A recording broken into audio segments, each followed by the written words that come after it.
Before he made movies like The Lord of the Rings, the Hobbit trilogy, and that remake of King Kong, he made one of the funniest, goriest, most insane zombie films ever made. Whether you call it Brain Dead or Dead or Alive, let's talk about it. Custard. We'll be calling it Brain Dead, the 1992 film directed by Peter Jackson, who also co wrote the film with Steven Sinclair and longtime collaborator Fran Walsh.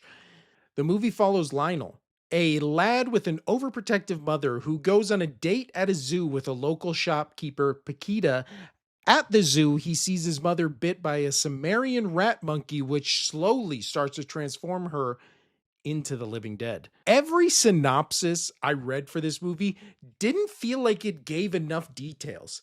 But honestly, I can kind of see why. This movie is too insane for a synopsis to cover every single thing in this movie.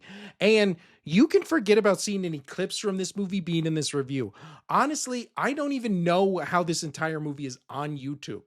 The clips I use would just be Lionel and Paquita just having a nice time that would give away literally nothing that happens in the actual movie. This is my first time I have ever seen this movie. I am a huge Lord of the Rings fan and have always liked Jackson's other work, from The Frighteners to his King Kong remake, but I always stayed away from this one because I'm not a big gore guy.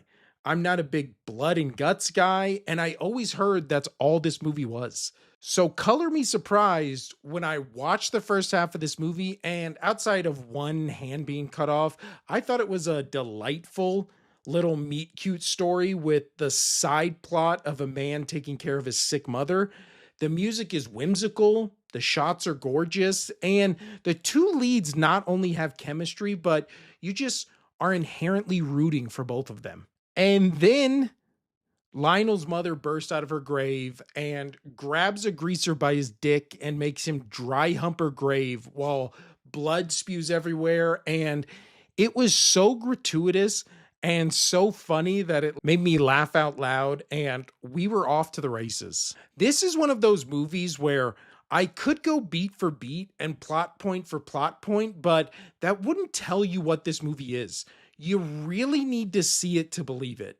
This movie is one of the grossest, funniest movies I have ever seen. And weirdly enough, from some of the shots to the sense of whimsy throughout most of the film, I can kind of see how this movie led Peter Jackson to directing the Lord of the Rings trilogy, which is funny because this movie is so polar opposite of the Lord of the Rings trilogy. But when I watched the Dawn of the Dead remake a couple days ago, and I think I even put it in that video, nothing in that movie made me think, oh yeah, James Gunn or Zack Snyder would be perfect for a Superman film. One of my favorite film series of all time is the Evil Dead trilogy, which walked so this movie could run.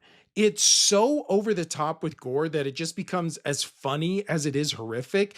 There is a scene in this movie where a priest uses kung fu to beat up zombies. I kick ass for the Lord. Then gets turned into a zombie and has sex with another zombie and makes a zombie baby, which this zombie baby is so far superior to the Dawn of the Dead zombie baby, it's almost embarrassing they even tried the zombie baby bit in Dawn. Then Lionel, for no logical reason whatsoever, takes the zombie baby to a park, and then at one point, I was laughing so hard at how stupid it was that my wife, who was sitting on the couch working on her computer, she gave me that look. Husbands, you know the look I'm talking about. The look where she's not mad, she's just disappointed that you're laughing that hard at something that dumb. The last half hour of this movie is just Peter Jackson, Steven Sinclair, and Fran Walsh going, how can we pay homage to The Thing and Evil Dead and also put every single kind of zombie kill we can possibly think of all in one scene? And they all agreed they should have a random party and then have every single party guest die in the most gruesome, bloody, and hilarious way possible.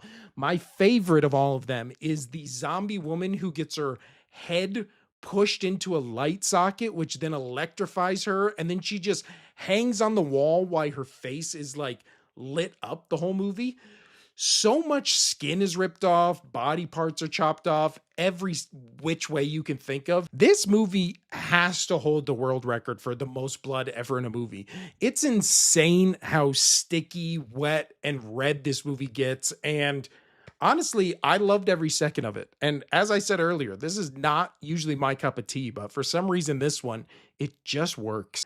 Between all the zombie gore and comedy, there is actually a really sweet love story between Lionel, played by Timothy Balme, and Paquita, played by Deanna Peñalver.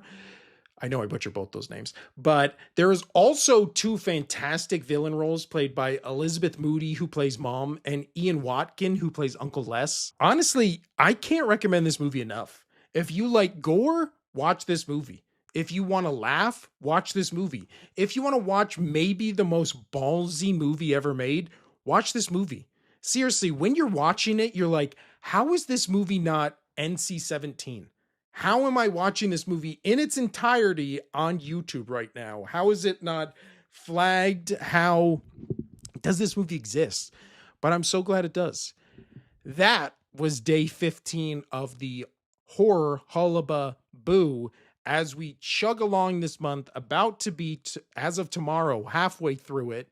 Tomorrow, we will be talking about #Alive, the Netflix zombie film. And yeah, as we chug along, I'm hoping to get 2 videos out to catch up because we're supposed to be on day 17 or only day 15.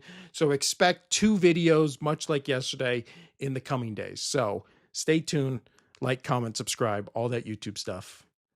Adios.